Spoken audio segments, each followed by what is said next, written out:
Hello friends, Rama mathematics classes में आपका स्वागत है। देखिए फ्रेंड्स, आज बिहार तथ्य संग्रह को दूसरा वीडियो देखने के प्रयास करते हैं। इसके पहले फर्स्ट वीडियो में बिहार का सामान्य परिचय बता दिए हैं। देखिए आज बिहार तुर्क शासन में बिहार को देखने के प्रयास करते हैं। देखते हैं। देखिए तुर्क शासन तो किसका था? तो बख्तियार खिलजी का था। किसका था? तो बख्तियार खिलजी का था।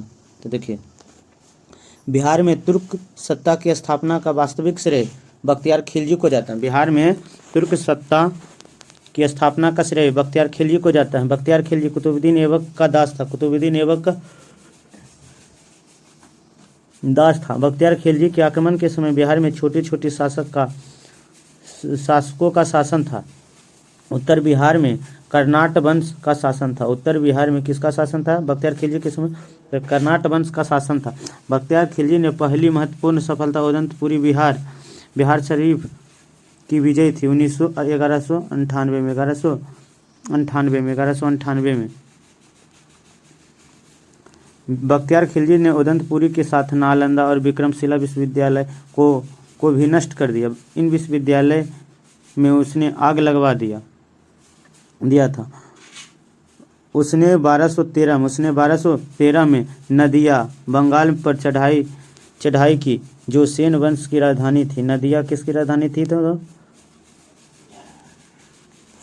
सेन वंश की राजधानी थी। उस समय सेन शासक लक्ष्मण सेन था। उस समय सेन शासक कौन था? तो लक्ष्मण सेन बिना लड़े ही डर कर भाग गया। बख्तियार ने इस क्षेत्र पर अधिकार कर लखनऊती को अपनी राजधानी बनाई।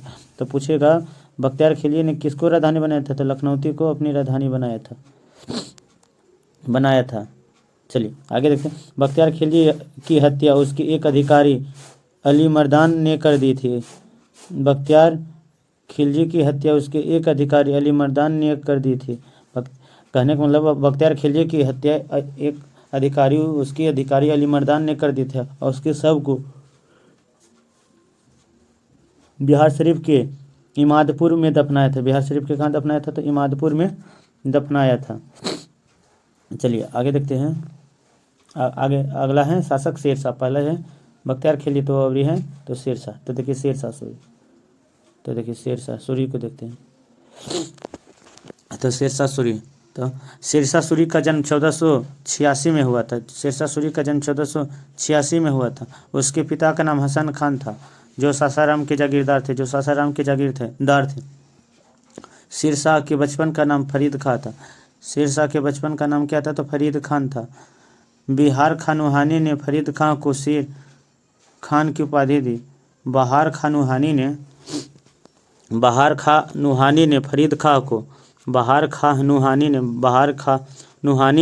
शेर खां की उपाधि दी। बहार खां नुहानी ने फरीद खां को शेर खां की उपाधि दी। शेर खां ने नुहानियों के पतन के बाद बहार खां की विधवा दादू बेगम से विवाह कर लिया। बहार खां कहते शेरशाह सूरी ने विवाह कर लिया और इस क्षेत्र को अपने अधीन कर लिया। चलिए आगे देखते हैं। शेरशाह 1534 में सूरजगढ़ की लड़ाई में बंगाल को पराजित कर उस क्षेत्र पर अधिकार कर लिया। 1539 में चौसा के युद्ध में हुमायूं को पराजित हुआ। 1539 में चौसा के युद्ध में हुमायूं को पराजित कर उसके शेरशाह की उपाधि दी। 1539 में किसमें? तो 1539 में चौसा के युद्ध में हुमायूं को पराजित कर उसने शेरशाह की उपाधि धारण की। तो पूछेगा शेरशाह की उपाधि धारण की, तो चौसा के चौसा उसमें सब ही आ रहा है, इसमें भी शेरशाह सूरी आ रहा है। तो चौसा के युद्ध 1540 में कन्नौज या बिलग्राम के युद्ध में हुमायूं को पराजित किया और उसने दिल्ली में सूरवंश की स्थापना की। तो बोलिएगा शेरशाह की उपाधि तो चौसा के युद्ध, सूरवंश की स्थापना तो कन्नौज युद्ध के बाद।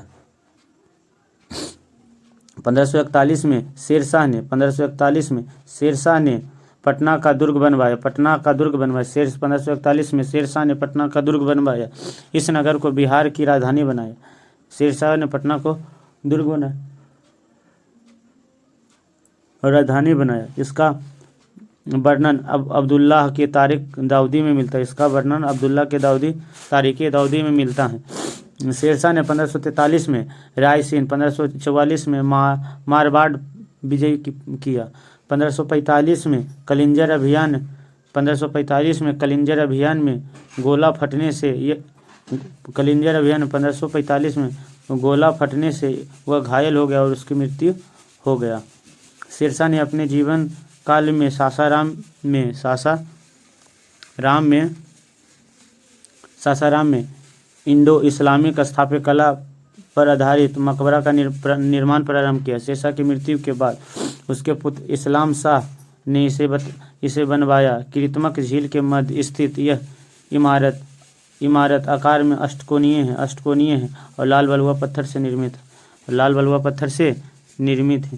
बलुआ पत्थर से कौन है तो निर्मित है। चलिए आगे देखते हैं। मुगल काल में बिहार। तो शेरशाह सूरी की मृत्यु के बाद कुछ वर्षों तक सूर्यवंश की सत्ता बनी, लेकिन 1555-56 में मुगल को पुनः स्थापित कर लिया। दिल्ली में मुगल राज्य की स्थापना के समय बिहार में ताज खान कररानी के नेतृत्व में एक अफगान राज्य का गठन हुआ। ताज खां कररानी के नेतृत्व में एक अफगान राज्य का गठन हुआ। ताज खां कररानी ने अकबर के प्रति सम्मान की नीति अपनाई, लेकिन उसके पुत्र दाऊद खां कररानी ने विरोध किया। अकबर ने इसे दंडित करने के लिए स्वयं आक्रमण किया। 1576 में उसने पटना को जीत लिया और दाऊद खां को पटना छोड़कर भागना पड़ा। तो बोलेगा कि अकबर कब आया था तो 1576 में। उसके समय कौन लड़ा था तो दाऊद खां बिहार का अंतिम अफगान शासक था। 1580 में बिहार को मुगलों द्वारा एक सूबा या प्रांत का दर्जा दे दिया गया। सूबा या प्रांत का दर्जा दे दिया गया।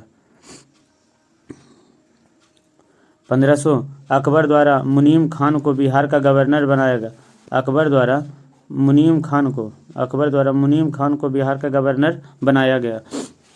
अकबर के समय राजा मान सिंह को बिहार का प्रांतपति 1557 से 1594 ईस्वी तक बनाया गया। मान सिंह के समय मुगल साम्राज्य बिहार में काफ़ी मजबूत हो गया था। मान सिंह के समय रोहतास को बिहार की राजधानी बनाया। जहांगीर के समय छोटा नागपुर के क्षेत्र पर मुगलों का अधिकार स्थापित हो गया। इस क्षेत्र में मुगलों को हीरा और सोना प्राप्त हुआ। जहांगीर ने 1621 में राजकुमार परवेज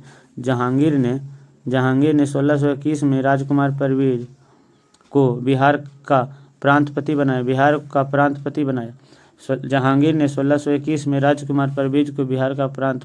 बनाया। इसके बाद यह पद केवल राजकुमारों को ही दिया जाने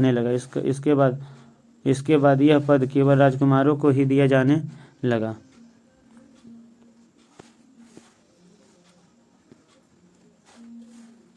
चलिए आगे देखते हैं।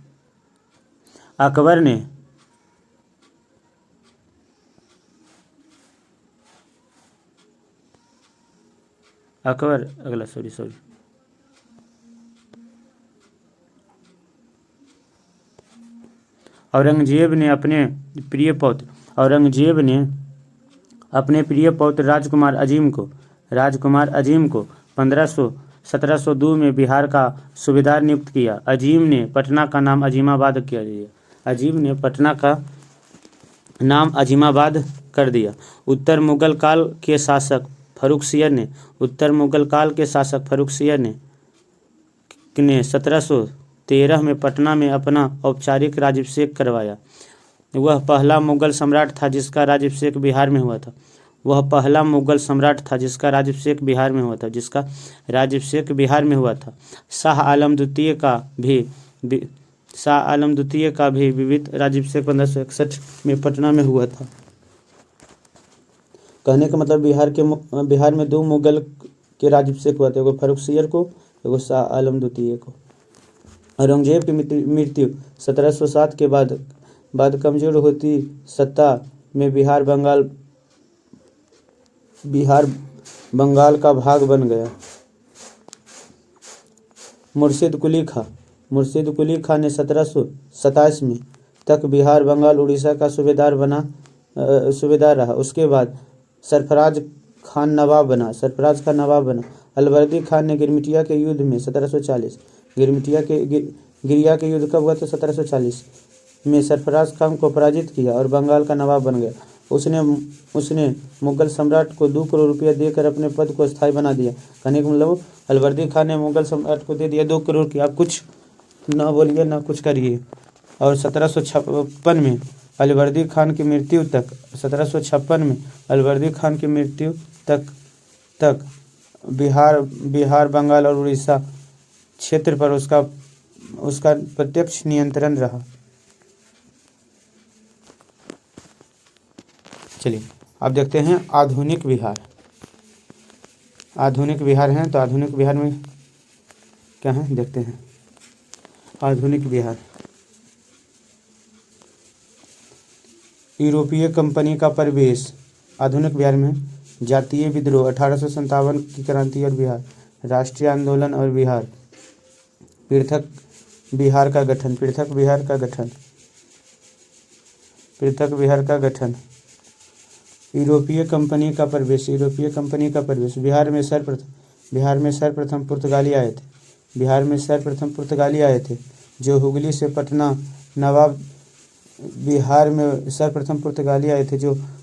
पटना नाव द्वारा व्यापार करते थे। वे पटना से सोडा, सूती वस्त्र, चीनी मिट्टी के बर्तन, मसाले आदि का प्राप्त करते थे। 1632 में पटना कॉलेज की उत्तरी इमारत डचों ने अपना व्यापारिक केंद्र स्थापित किया। 1632 में पटना में डचों स्थापित किया था। डचों की अभिरुचि सूती वस्त्र, सोडा आदि की थी।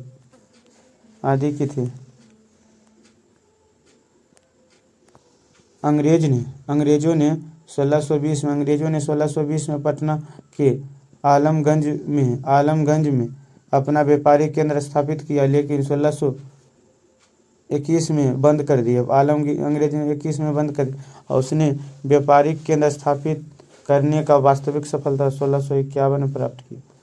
अंग्रेजी यात्री पीटर मुंडी 1632 में बिहार आया था। उसने यहाँ व्यापार की संभावना देखी तथा डच कंपनी को व्यापार करते हुए देखा गया।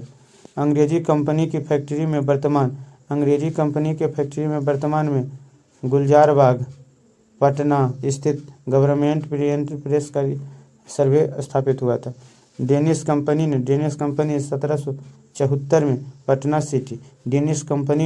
1774 में पटना सिटी नेपाली कोठी के समीप अपनी फैक्ट्री स्थापित की। नेपाली कोठी के डेनिश ने मुगल शासक फर्रुखसियर 1713 से 1719 के काल में था। 1717 में अंग्रेजों को भारत में कहीं भी व्यापार करने तथा सिक्के का प्रयोग करने का मान्यता दी थी। इस घोषणा को ईस्ट इंडिया कंपनी का मैग्ना कार्टा कहा जाता है। अब देखते हैं बिहार, बंगाल, बिहार और उड़ीसा। अंग्रेजी कंपनी को 1717 में व्यापारिक अधिकार प्राप्त हो गया और दूसरी ओर बंगाल के नवाब अलवर्दी खान मुगलों से हटकर स्वतंत्र सत्ता चला रहे थे। अतः व्यापारिक हितों के लिए संघर्ष स्वाभाविक था। वास्तविक हितों के लिए सत्ता क्या था? तो स्वाभाविक था।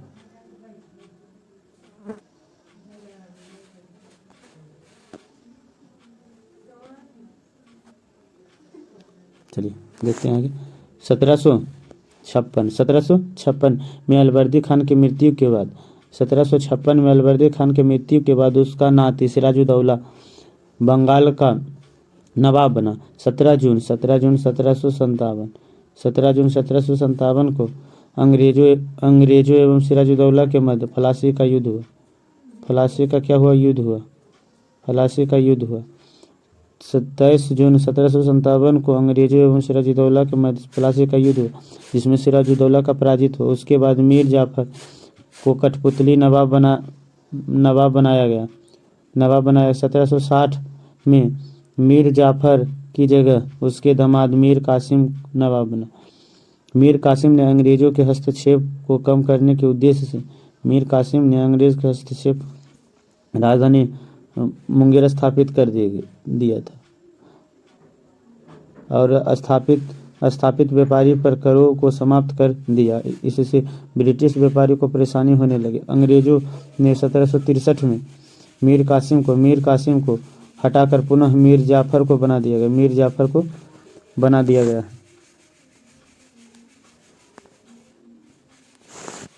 1763 में मीर कासिम भाग गया। 1763 में मीर कासिम भागकर पटना आ गया। पटना में उसने अंग्रेजी फैक्ट्री पर अधिकार कर लिया।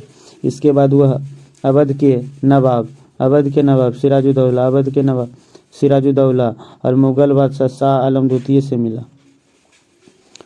मिला।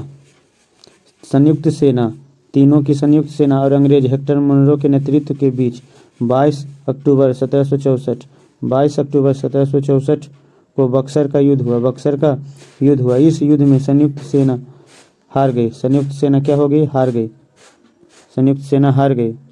और 12 अगस्त 1765 को इलाहाबाद की संधि के तहत मुगल सम्राट शाह आलम द्वितीय को 26 लाख रुपया वार्षिक के बदले ईस्ट इंडिया कंपनी को बंगाल, बिहार और उड़ीसा का दीवानी लगान वसूलने का अधिकार दिया।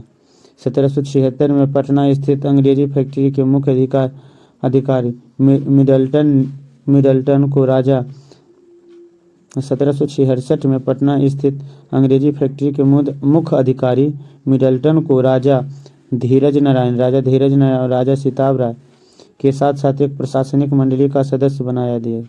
1767 में धीरज नारायण को हटाकर सिताब राय को कंपनी द्वारा नायब दीवान बनाया गया। चलिए आगे देखते हैं।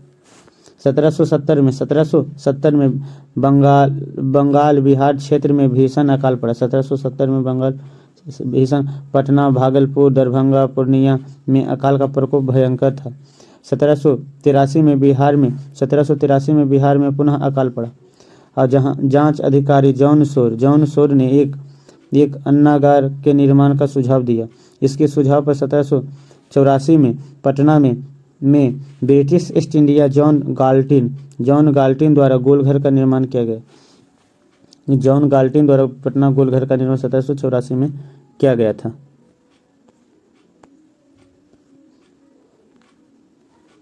देखिए विद्रोह को देखते हैं। विद्रोह हैं बिहार के प्रमुख विद्रोह हैं। जो पहला है तमाड़ विद्रोह। 1789 से 94। तमाड़ विद्रोह 1789 से 94 कौन? तो छोटा नागपुर क्षेत्र में। और चेरो विद्रोह 1802। चेरो विद्रोह 1800 से 1802। चेरो विद्रोह 1800 से 1802 के बीच में हुआ था। कौन क्षेत्र में हुआ था? तो पलामू के क्षेत्र में। और भूषण सिंह थे। कौन थे? तो भूषण सिंह थे। तो कौन थे? तो भूषण सिंह थे। हो विद्रोह 1720 से 21। हो विद्रोह 1720 से 21 सिंहभूम के क्षेत्र में। कौन क्षेत्र में? तो सिंहभूम के क्षेत्र में हुआ था। कोल विद्रोह तो 1731 से 32 छोटा नागपुर क्षेत्र में। तो बुद्धो भगत ने किया था। कौन किया था? तो बुद्धो भगत ने किया था। कोल विद्रोह 1731 से 32 में छोटा नागपुर बुद्धो भगत ने किया था। संथाल विद्रोह 1556 में 1800 55-56 में 1855-56 में संथाल प्रगना सिंधु कानू चांद भैरव ने किया था। और सरदारी विद्रोह तो 1858 से 95 छोटा नागपुर सिंहभूम में मुंडा विद्रोह 1895 से 1900 छोटा नागपुर बिरसा मुंडा कौन थे तो बिरसा मुंडा थे। ताना भगत विद्रोह 1913 से 14 गुलमा में क्षेत्र तो गुलमा में किया था तो जतरा भगत था 1913 से 14 था।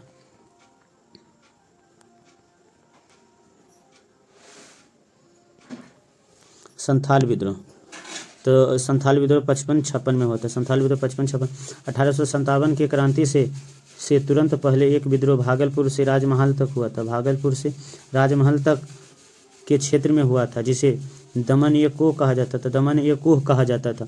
यह जनजातीय घोषणा के विरुद्ध प्रथम सशक्त जनजातीय विद्रोह था। इस विद्रोह के कारण बाहरी लोग दिकुओं द्वारा शोषण मांझी व्यवस्था एवं परहा पंचायत व्यवस्था में परिवर्तन आदि था। परहा पंचायत में परिवर्तन था। इस विद्रोह का नेतृत्व सिंधु कानू चांद भैरव ने किया था। यह विद्रोह असफल रहा लेकिन इसके परिणाम स्वरूप संथाल प्रगना काश्तकारी अधिनियम 1869 संथाल प्रगना एवं मांझी व्यवस्था को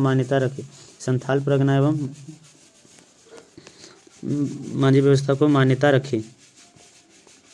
आगे देखते हैं मुंडा विद्रोह। तो मुंडा विद्रोह है 1895 से 1900। यह जनजातीय विद्रोह में सबसे सख्त जनजातीय विद्रोह था। विद्रोह की व्याप्तता के कारण इसे उलगुलान विद्रोह कहा जाता है। विद्रोह की व्याप्तता के कारण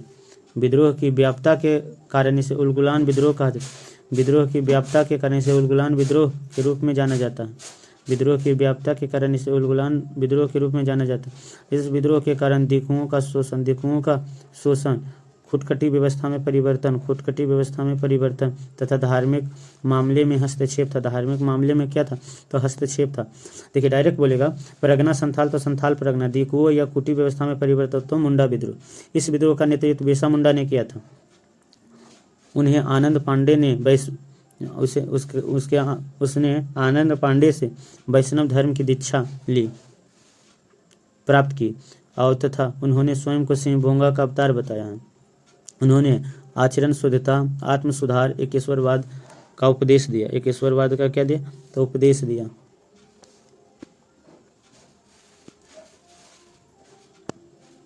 इस विद्रोह का तीव्र 1899 में रहा था जब कई स्थानों पर अंग्रेजों को हराया गया था।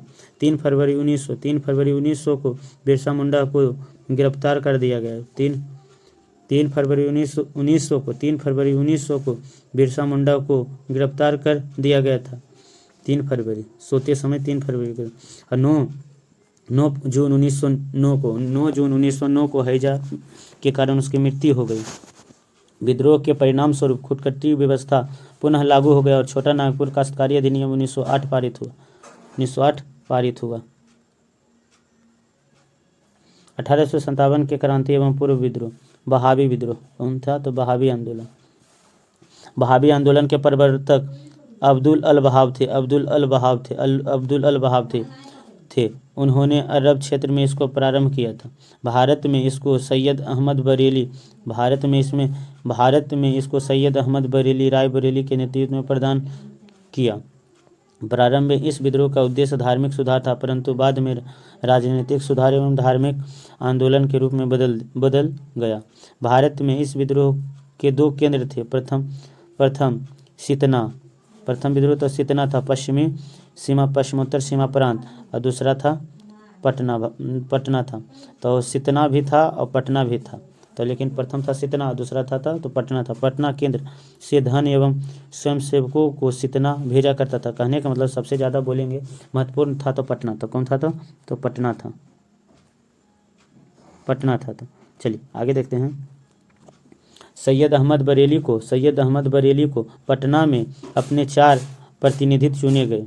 सैयद अहमद बरेली ने पटना में 4 प्रतिनिधि नियायत अली, बिनायत अली, फरजत अली और मोहम्मद हुसैन चुने थे। कौन से चुने थे? तो मोहम्मद हुसैन चुने थे। बंगाल का फैराजी आंदोलन वहाबी आंदोलन से प्रेरित थे। बंगाल के फैराजी आंदोलन वहाबी आंदोलन से प्रेरित थे। बंगाल के फैराजी आंदोलन वहाबी आंदोलन से प्रेरित थे। बंगाल का फैराजी आंदोलन वहाबी आंदोलन से प्रेरित थे। वहाबी आंदोलन का दम 1863 में अम्बाला 1865 में पटना अभियान चलाया गया था। वहाबी नेताओं को कारावास एवं मृत्यु दंड की सजा हुई। वहाबी नेताओं को कारावास एवं मृत्यु दंड की अंततः दबा दिया गया। चलिए आगे देखते हैं। नूनिया विद्रोह है। नूनिया 1770 से 800। बिहार में सोडा उत्पादन वर्ग नोनिया द्वारा यह विद्रोह किया गया था। बिहार के सोडा उत्पादक वर्ग नोनिया द्वारा यह विद्रोह किया गया था। बिहार के सोडा उत्पादक वर्ग नोनिया द्वारा यह विद्रोह किया गया था। सोडा का उपयोग बारूद बनाने में किया जाता है। बिहार में सोडा उत्पादन मुजफ्फरपुर, सारण, हाजीपुर, पूर्णिया आदि क्षेत्र में होता है। बिचौलिया कच्चा सोडा ब्रिटिश कारखानों को देते थे। मुनाफा स्वयं रख लेते थे। बिचौलिया कच्चा सोडा बाजार ब्रिटिश कारखानों के देते थे, मुनाफा स्वयं रख लेते थे। परिणाम स्वरूप नोनिया समुदाय ने गुप्त रूप से सोडा बेचना शुरू कर दिया। अंग्रेज ने इस पर रोक लगा दी। इसके विरोध में नोनिया समुदाय में विद्रोह कर दिया। अंततः अंग्रेजों द्वारा दबा दिया गया। लोटा विद्रोह क्या है? अगला है लोटा विद्रोह। तो 1856। यह विद्रोह मुजफ्फरपुर के जेल के कैदियों द्वारा हुआ था। किया गया था। जेल में कैदियों को पहले पीतल का लोटा दिया जाता था। किसका लोटा दिया जाता था? तो पीतल के लोटा दिया जाता था। बाद में सरकार ने मिट्टी का लोटा देने का निर्णय लिया। देखिए अपनी अपनी मान्यता के अनुसार हैं। लोटा विद्रोह पहले पीतल के लोटा को अपने आप धार्मिक रूप से जोड़कर रखते थे कि हाँ पीतल के लोटा रखेंगे तो हम शुद्ध हिंदू कहलाएंगे, जो भी हैं अपना धार्मिक के अनुसार। लेकिन अंग्रेज ने इसे मिट्टी का लोटा दे दिया गया। ठीक, कैदियों ने इसका कड़ा विरोध किया और 1856 में विरोध किया। परिणाम स्वरूप अंग्रेजों ने पुनः विरोध करने के बाद पुनः पीतल का लोटा देना पड़ा। चलिए आगे देखते हैं। 1857 के क्रांति और बिहार। 1857 की क्रांति और बिहार में 1857 की क्रांति। 12 जून 1857 को देवघर जिले के रोहिणी गांव में बिहार में 1857 की क्रांति 12 जून 1857 को देवघर जिला में रोहिणी गांव में 12वीं इन्फेंट्री रेजिमेंट के सैनिकों के विद्रोह से हुआ था। इस विद्रोह में लेफ्टिनेंट नॉर्मन लेस्ली तथा सर्जन डॉक्टर ग्रांड मारे गए। रोहिणी के विद्रोह को मेजर मैकडोनाल्ड द्वारा दबा दिया गया और विद्रोह सैनिकों को फांसी दे दी गई। मैकडोनाल्ड द्वारा दबा दिया गया था। चलिए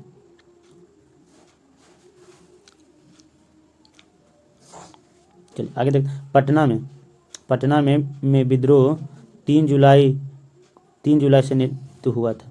पटना सिटी के पुस्तक पीर अली ने विद्रोह किया था। पटना सिटी में पीर अली पुस्तक विद्रोह में अमीम एजेंट R.A. लॉयल मारा गया, परंतु कमिश्नर टेलर ने विद्रोह को दबा दिया। पीर अली सहित 17 व्यक्ति को फांसी दे दी गई।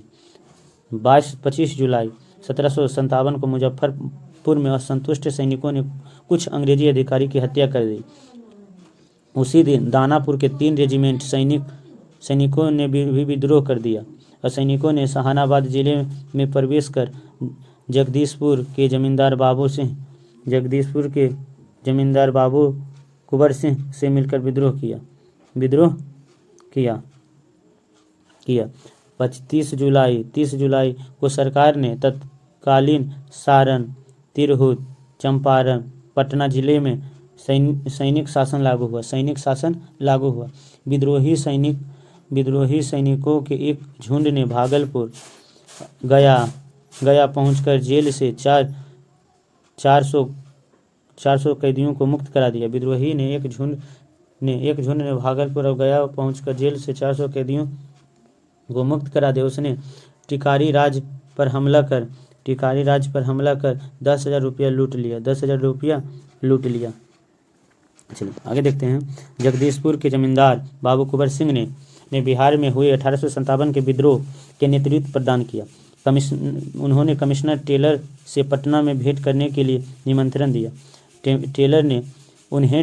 कमिश्नर टेलर ने बोले कि कुंवर सिंह को पटना में आइए, हम आपसे मिलना चाहते हैं। मगर मौलवी अहमदुल्ला के हुए विश्वासघात को समझते हुए उन्होंने 4,000 सैनिक के साथ विद्रोह का प्रारंभ किया। उन्होंने जगदीशपुर के बंदूक गोला बारूद बनाने वाले कारखाना स्थापित किए। 27 जुलाई 1757 को आरा पर अधिकार हो गया। आरा पर क्या हो गया? तो अधिकार हो गया। आरा पर अधिकार हो गया। आरा में हुए संघर्ष में कैप्टन डनवर मारा गया। आरा में हुए संघर्ष में कैप्टन डनवर मारा गया, लेकिन कुंवर सिंह को आरा छोड़ना पड़ा।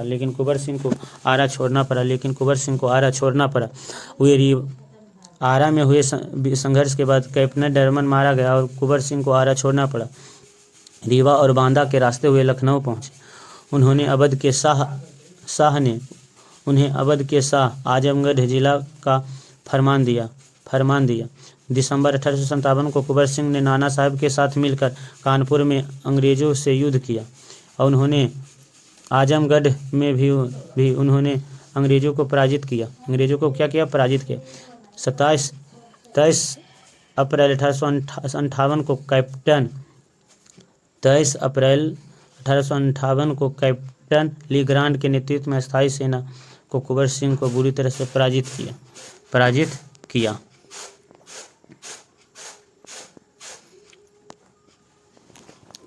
शिवराजपुर घाट गंगा नदी पार करने के क्रम में सेनापति डगलस की गोली से कुंवर सिंह को बायां हाथ घायल हो गया और उन्होंने अपना बायां हाथ काट कर गंगा नदी में प्रवाहित करते हुए कहा, हे गंगा मैया अपने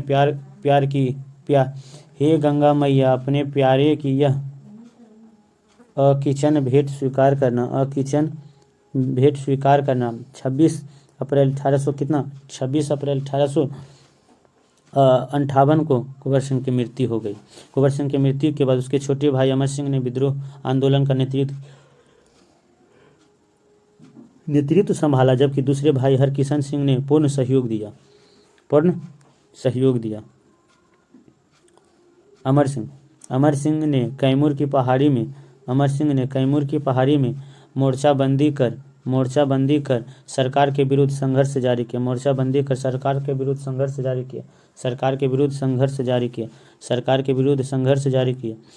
नवंबर 1858 तक अंग्रेजी अधिकार पुनः स्थापित हो गया। विद्रोहों ने इस हथियार डाल दिए गए। महारानी विक्टोरिया ने क्षमा दान की घोषणा की, परंतु अमर सिंह आदि को दंडित किया गया।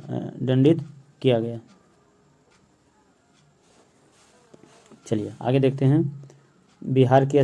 कांग्रेस की स्थापना एवं बिहार। 28 दिसंबर 1885 को मुंबई के गोकुलदास संस्कृत विश्वविद्यालय एवं द्वारा भारतीय राष्ट्रीय कांग्रेस की स्थापना हुई। प्रथम अधिवेशन की अध्यक्षता में डब्ल्यू.सी. बनर्जी ने इस अधिवेशन में 72 प्रतिनिधित्व ने भाग लिया, लेकिन बिहार से कोई प्रतिनिधित्व शामिल नहीं हुआ। कांग्रेस का दूसरा अधिवेशन जिसमें बिहार से 31 प्रतिनिधित्व ने भाग लिया। देखिए ये पूछने वाला क्वेश्चन है, बिहार से कितने? तो 31 ने प्रतिनिधित्व ने भाग लिया। चलिए देखिए बिहार में हुए कांग्रेस का अधिवेशन। तो देखिए बिहार में कितने कांग्रेस अधिवेशन हुआ था? तो 3 हुआ था। कितना हुआ था? तो 3 हुआ। तो कौन कौन हुआ था? तो देखिए, तो देखते हैं। पहला 27वां हुआ था 1912 बांकीपुर पटना, आर.सी. मजूमदार के अथी में। 37वां। तो 1900 कितना हुआ था 22 में। गया में हुआ था तो चित्तरंजन दास, कौन थे तो चित्तरंजन दास। 54वां। तो 1900 कितना में हुआ था तो 40 में हुआ था रामगढ़। झारखंड शहीद था तो मौलाना अबुल कलाम आज़ाद थे। मौलाना अबुल कलाम कौन थे तो आज़ाद थे। चलिए आगे देखते हैं। देखिए भंग एवं स्वदेशी आंदोलन एवं बिहार। बंगाल विभाजन की घोषणा। बंगाल विभाजन की घोषणा 20 जुलाई 1905 को 20 जुलाई 1905 को तत्कालिक वायसराय लॉर्ड कर्जन ने की थी। 16 अक्टूबर 1905 को प्रभावी हो गई। घोषणा किया था 20 जुलाई 1905 को, लेकिन प्रभावी हो गया 16 अक्टूबर 1905 को। विभाजन के विरोध में संपूर्ण देश में भंग आंदोलन शुरू किया। बिहार विभाजन के विरोध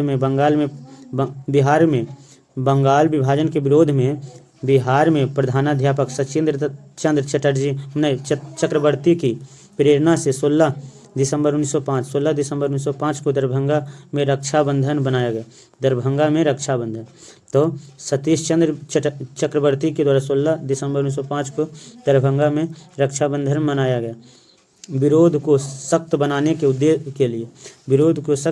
के लिए बिहारी स्टूडेंट कॉन्फ्रेंस की स्थापना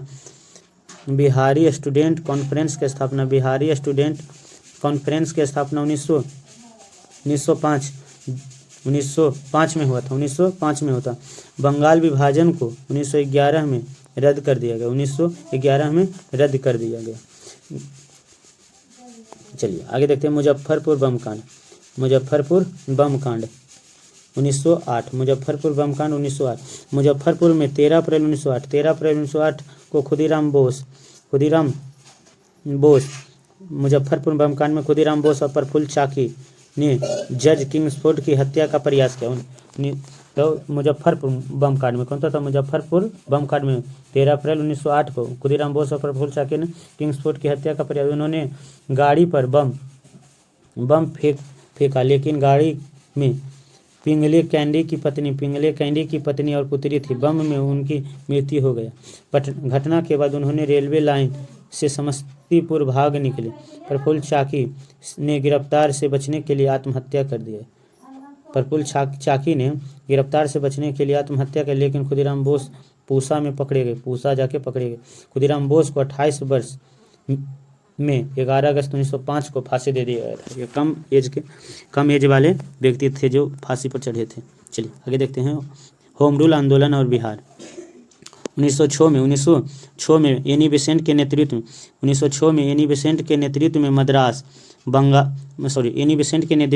में मद्रास तथा बाल गंगाधर तिलक के नेतृत्व में पूना में एनी बेसेंट मद्रास में और बाल गंगाधर तिलक पूना में होम रूल की स्थापना की। बिहार में 16 दिसंबर 1916 को मौलाना मजहरुल हक की अध्यक्षता में होम रूल लीग की शाखा की स्थापना हुई। खान बहादुर, सरफराज हुसैन खान एवं राय बहादुर, धुमेंद्र नारायण सिन्हा उपाध्यक्ष एवं चंद्रवंशी सहाय, वैद्यनाथ नारायण सिंह सचिव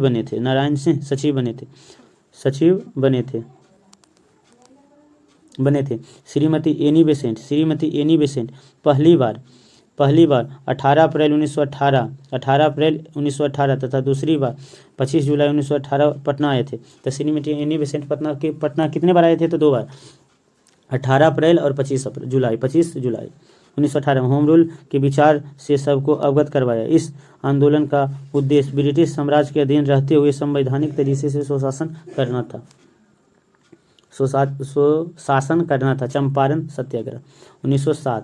तो बिहार में किसानों के लिए 3 कट्ठा प्रणाली प्रचलित थी। इसके तहत 20 में 3 कट्ठा नील की खेती करवाना क्या था? तो अनिवार्य था।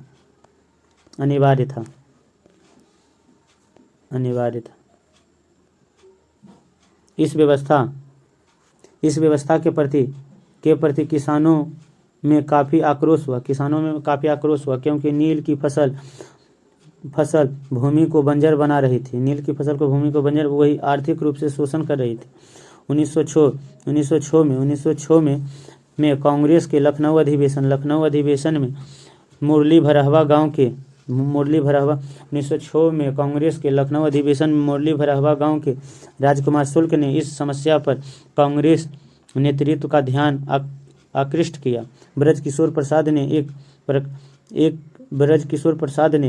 एक प्रस्ताव पेश किया। राजकुमार शुक्ल ने महात्मा गांधी जी को बिहार आकर किसानों की समस्या सुनने के लिए आमंत्रित किया। राजकुमार शुक्ल ने महात्मा गांधी जी को बिहार आकर किसानों की समस्या सुनने का आमंत्रित किया। गांधी जी कलकत्ता में 10 अप्रैल 1917 को गांधी 10 अप्रैल 1917 पटना पहुंचे थे। 10 अप्रैल 1917 पटना पहुंचे थे। 15 अप्रैल 1917 को वे चंपारण मोतिहारी पहुंचे। उन्होंने लॉर्ड्स एसोसिएशन के सचिव J.S. विल्सन से जांच कार्य में सहयोग की अनुरोध किया।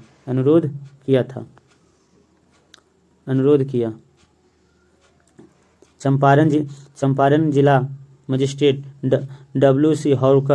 हाउंडकॉक ने 16 अप्रैल 1917 को गांधी जी को चंपारण छोड़ने संबंधित अधिसूचना जारी की। धारा 144 उल्लंघन के आरोप में उन्हें गिरफ्तार कर लिया और 21 अप्रैल 1917 को उन्हें रिहा कर दिया गया। गांधी जी ने स्वयं जांच कर 13 मई 1917 को अपनी जांच रिपोर्ट बिहार उड़ीसा के मुख्य सचिव को सौंपा। परिणाम स्वरूप कृषकों की स्थिति की जांच के लिए चंपारण एग्रीनियन समिति का गठन किया गया। इस समिति के अध्यक्ष मध्य प्रदेश के आयुक्त F.C. सलाई थे तथा महात्मा गांधी, L.G. आमादी, राजा हरिहर प्रसाद, नारायण सिंह, D.G. रीड, जी रैन आदि अन्य सदस्य थे। समिति ने अपनी रिपोर्ट में 3 कठिया प्रणाली समाप्त करने की अनुशंसा दी। इस प्रकार गांधी जी भारत का प्रथम सत्याग्रह का प्रयोग में सफल रहा। चंपारण सत्याग्रह में प्रमुख सहयोगी डॉक्टर राजेंद्र प्रसाद थे, ब्रजकिशोर प्रसाद थे, अनुग्रह नारायण सिंह थे, धरणीधर थे, मजहरूल हक थे, राजकुमार शुक्ल थे, नामनम्मी प्रसाद थे और शंभूशरण आदि थे। चंपारण पूछेगा, ऐसे क्वेश्चन पूछा जाता है कि चंपारण सत्याग्रह में सहयोगी कौन कौन थे। तो डॉक्टर राजेंद्र प्रसाद थे, ब्रजकिशोर प्रसाद थे, अनुग्रह नारायण सिंह थे, धीरज नारायण सिंह थे, मजहरूल हक थे, राजकुमार शुक्ल थे, नामनम्मी प्रसाद सिंह, शंभूशरण सिंह थे। चंपारण सत्याग्रह गांधी जी द्वारा भारत में चलाया जाने वाला प्रथम सत्याग्रह था। चंपारण सत्याग्रह से प्रेरित होकर जून 1919 में मधुबनी जिले के किसानों ने चंपारण सत्याग्रह से प्रेरित होकर जून 1919 में मधुबनी जिले के किसानों ने स्वामी विद्यानंद के नेतृत्व में दरभंगा राज के विरोध किया। दरभंगा राज के विरुद्ध क्या किया था? तो विद्रोह किया था। चलिए अब देखते हैं विरोध किए थे। किसान सभा देखते हैं। अब है किसान सभा। तो किसान सभा तो 1922-23 में मुंगेर में शाह मोहम्मद जुबैर की अध्यक्षता में किसान सभा का गठन किया। 1922-23 में मुंगेर में शाह मोहम्मद जुबैर की अध्यक्षता में किसान सभा का गठन हुआ था। श्री कृष्ण सिंह इसके उपाध्यक्ष और गिद्धेश्वरी चौधरी एवं नंद किशोर सचिव थे।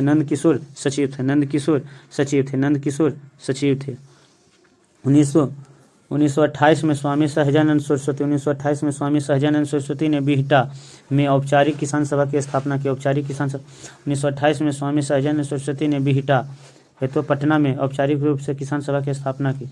नवंबर 1929 में सोनपुर मेला में स्वामी सहजानंद सरस्वती की अध्यक्षता में विधिवत प्रांतीय सभा की स्थापना की। इसके सचिव श्री कृष्ण सिंह थे। इसके सचिव कौन थे? तो श्री कृष्ण सिंह। बिहार किसान आंदोलन में कार्यानंद शर्मा, राहुल शांतक्रियायन, पंचानंद शर्मा, यदु वर्मा आदि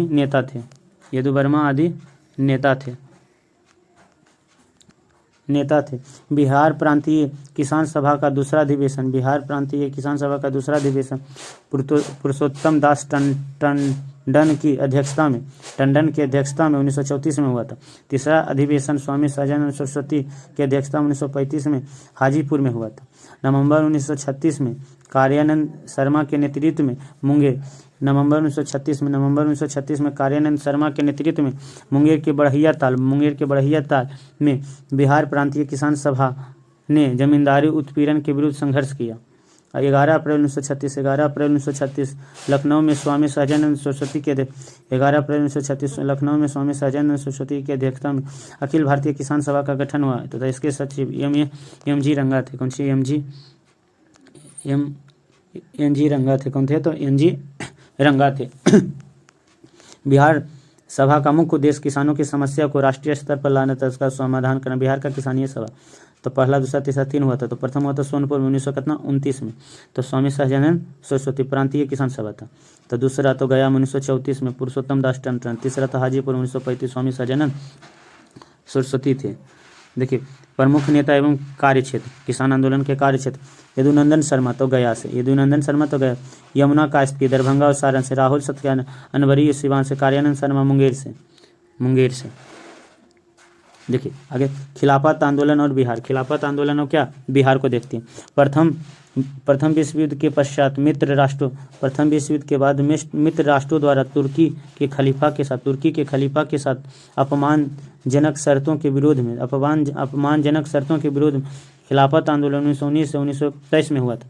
नवंबर 1919 में पटना में हसन इमाम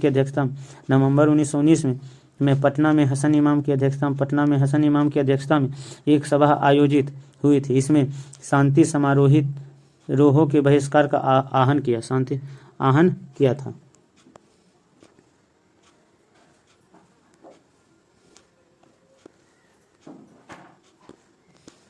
था। अगला है राष्ट्रीय आंदोलन एवं बिहार है।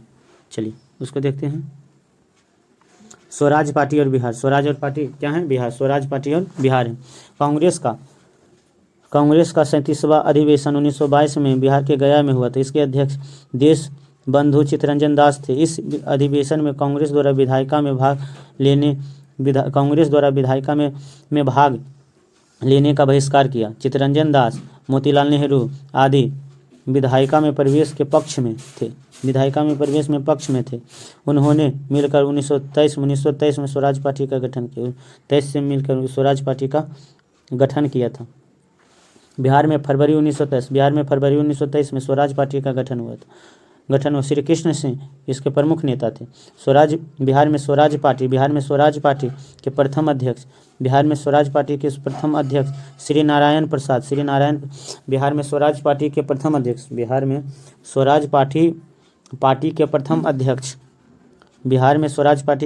अध्यक्ष श्री नारायण प्रसाद एवं सचिव अब्दुल बारी थे। साइमन कमीशन एवं बिहार। साइमन कमीशन में एक भी सदस्य नहीं थे। नहीं होने के कारण भारत में इसके आगमन का विरोध का निर्णय लिया। 1928 में साइमन कमीशन भारत आया। यह आयोग भारत में मॉन्टेग्यू चेम्सफोर्ड सुधार 1919 की जांच का उद्देश्य से आया था। राष्ट्रीय स्तर पर लाला लाजपत राय के नेतृत्व में विद्रोह प्रदर्शित किया गया था। राष्ट्रीय स्तर पर लाला लाजपत राय के नेतृत्व में विद्रोह प्रदर्शित किया था। बिहार में साइमन कमीशन 22 दिसंबर 1928। बिहार में साइमन कमीशन 12 दिसंबर 1928 को पटना आया। अनुग्रह नारायण सिंह के नेतृत्व में बिहार के नौजवानों का विरोध प्रदर्शन किया था। सोशलिस्ट पार्टी 1931 में गंगा शरण सिन्हा, रामानंद मिश्र, राम वृक्ष बेनीपुरी आदि बिहार सोशलिस्ट पार्टी नामक गठन किया था। बिहार सोशलिस्ट पार्टी 1931 में गंगा शरण सिन्हा, रामानंद मिश्र, राम वृक्ष बेनीपुरी ने आदि बिहार सोशलिस्ट पार्टी का गठन किया था।